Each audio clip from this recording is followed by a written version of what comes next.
এদিকে কলকাতায় হোটেলে আগুনের ঘটনায় বাংলাদেশি নিহতের ঘটনায় দুঃখ প্রকাশ করেছেন ভারতীয় হাই কমিশনার দীনেশ ত্রিবেদী।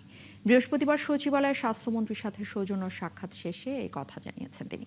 এ সময় হাই কমিশনার সেই ঘটনায় গাফিলতি বা তদন্তের বিষয়ে কোনো মন্তব্য করেননি।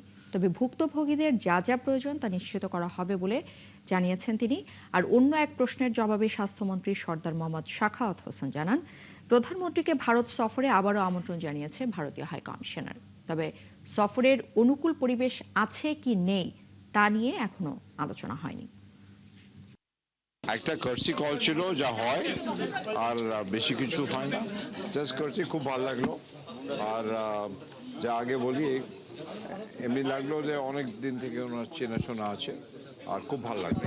সবাইকে আমার শুভেচ্ছা, প্রীতি, ভালোবাসা।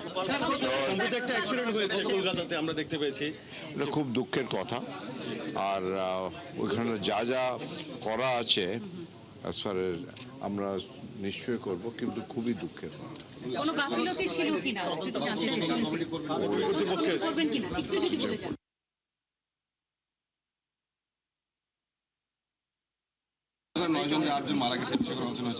কোন আলোচনা হয় না, আমি কোন আলোচনা এটা উঠাই নেই সঙ্গত কারণে। আমার তো এটা করার দরকার পড়ে না, এবং সম্পূর্ণই কাটিয়েছি, নাথিং এলস। আমাদের প্রাইম মিনিস্টারকে দাওয়াত দিয়েছেন, এটাই শুধু বলেছেন। আপনাকে ওটা জানিয়েছেন, ওটাই বলেছেন যে আমরা ওনাকে দাওয়াত দিই, আর এক্সপেক্টিং এইটুকু বলেছেন। অনুকূল পরিবেশের বিষয়ে কি আজকে কোনো কিচ্ছু আলাপ আমি উত্থাপন, it is the matter of our foreign minister.